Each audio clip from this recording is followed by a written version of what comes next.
بہر رحمت بہر رحمت بہر رحمت بہر بسم اللہ الرحمن الرحیم الحمد للہ رب العالمین والصلاة والسلام علی اشرف الانبیاء والمرسلین حبیب الہ العالمین وعلی آلہ الطیبین الطاہرین اما بعد فقد قال اللہ الحکیم بسم اللہ الرحمن الرحیم والعصر ان الانسان لفی خسر الا الذین آمنوا وعملوا الصالحات وتواصوا بالحق وتواصوا بالصبر۔ ناظرین، اس وقت بہار قرآن کے اس ایپیسوڈ میں نے آپ کے سامنے سورہ مبارک والعصر کی تلاوت کی ہے۔ ارشاد رب العزت ہو رہا ہے اور ہم آج کے دن اسی سورہ کے مندرجات پر کچھ بات کریں گے۔ ارشاد رب العزت ہوا والعصر، عصر کی قسم، انسان گھاٹے میں ہے، انسان خسارے میں ہے۔ الا الذین آمنوا وعملوا الصالحات وتواصوا بالحق وتواصوا بالصبر۔ انسان گھاٹے میں، انسان خسارے میں سوائے ان لوگوں کے جو ایمان لے کر آئے۔ چار نکاتی ایجنڈا قرآن ہم کو دے رہا ہے۔ سوائے ان لوگوں کے جو ایمان لے کر آئے، وعملوا الصالحات، جنہوں نے اعمال صالحہ کو انجام دیا، وتواصوا بالحق، جنہوں نے ایک دوسرے کو حق کی وصیت کی، وتواصوا بالصبر، اور جنہوں نے ایک دوسرے کو صبر کی تلقین کی۔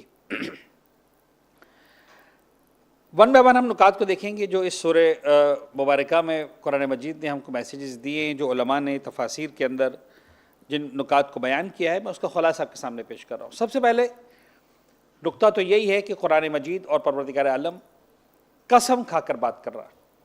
تو آف کورس پروردگار عالم کا قسم کھانا یہ کوئی چھوٹی بات نہیں ہے۔ وہ خدائے لم یزل لا یزال، اس کو ضرورت نہیں ہے قسم کھا کر بات کرنے کی، لیکن شاید سمجھانا یہی ہے کہ اب تو قرآن مکمل ہو رہا ہے نا، 30 سپارے تم پڑھ چکے ہو، یہی ساری باتیں اب تک ہوئی ہیں، اچھائی کی، نماز کی، روزے کی، جنت کی، جہنم کی، تو ہمیں اندازہ ہے کہ تم شاید ان باتوں کو سیریس نہیں لوگے۔ تو لسن، ہم قسم کھا کر بات کر رہے ہیں، یعنی ٹیک اٹ ویری سیریسلی۔ کیا بات ہے؟ ان الانسان لفی خسر، انسان گھاٹے میں ہے، انسان خسارے میں۔ اب آپ ذرا غور کریں کہ پروردگار عالم لفظ انسان استعمال کر رہا ہے۔ میں سمجھانے کے لیے کچھ الفاظ اردو میں استعمال کر رہا ہوں، عربی کی سٹائل میں، تاکہ بات پہنچ جائے۔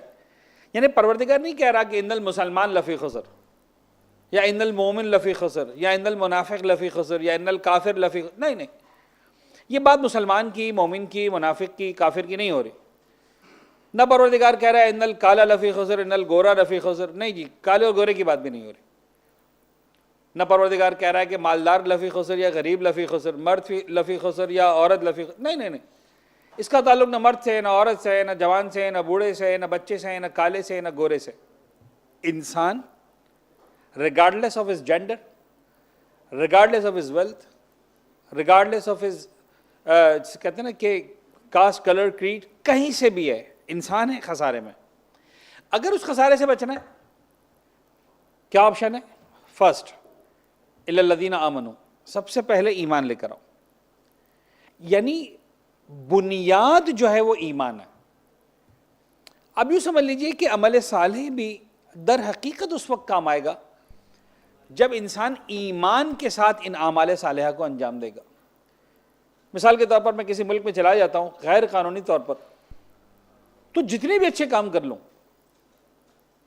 الٹیمیٹلی اس ملک میں مجرم مانا جاؤں گا، اس لیے کہ میرے پاس وہاں کا ویزا ہی نہیں تھا، میرے پاس وہاں رہنے کی جو اجازت ہی نہیں تھی۔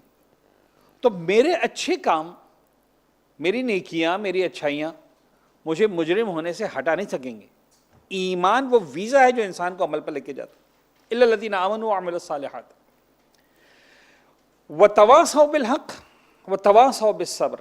اچھا، سمجھانا یہ ہے کہ یہ بات بہرحال طے ہے کہ پروردگار عالم بار بار انسان کو یہ سمجھاتا ہے، اے انسان تو ایمان لا، تو اعمال صالحہ کو انجام دے، رب العزت کی ذات پر ایمان، نیک کام کر۔ ہوتا یہ ہے کہ قرآن پڑھنے کے بعد ایک مس انڈرسٹینڈنگ جو انسان کے ذہن میں آ سکتی تھی، قرآن نے یہاں پر آ کر اس کو سالو کیا. اے انسان یاد رکھنا، ایمان اور عمل صالح کے بعد حالانکہ قرآن نے کئی سارے مقامات پر آمنوا وعملوا الصالحات کا تذکرہ کیا ہے، تو لگتا ہے کہ بس یہ 2 پوائنٹس ہیں، 2 نکاتی ایجنڈا ہے جو پروردگار مجھ سے چاہتا ہے کہ بھائی میں ایمان لے کر آؤں، عمل صالح انجام دے دو. خدا کہہ رہا ہے نہیں، خسران سے بچنا ہے. تو یہ 2 کام کرنے کے بعد بھی تمہاری گویا 50% ذمہ داری پوری ہوئی ہے، ابھی مزید 50% باقی ہے. اس لیے کہ ایمان اور عمل صالح اس کا اگر غلط انداز سے انسان کے ذہن میں مانا بیٹھ جائے تو انسان کو وہ چیز آئسولیشن میں لے کے چلی جاتی ہے. تواصوا بالصبر میں آئسولیشن سے نکال کر سوشلائزیشن کی طرف لے کر آنا. تمہیں تنہائی کے گوشے میں نہیں چلے جانا، تمہیں پہاڑوں اور جنگلوں میں نہیں چلے جانا، تمہیں انسانوں کے درمیان رہنا. تواصوا بالحق، تم نے صرف اپنے آپ کو سیکیور نہیں کرنا، تم نے ایک دوسرے کو حق کا پیغام دینا ہے، حق کی تلقین کرنا ہے، اچھا پیغام دینا ہے، اچھائی کا میسج دینا ہے. تواصوا بالحق.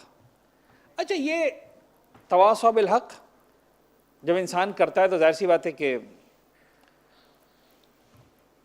اس بات کے چانسز ہیں کہ بہرحال ہر انسان اس کو ایکسیپٹ نہیں کرتا، برداشت نہیں کرتا. تو پھر تواصوا بالصبر.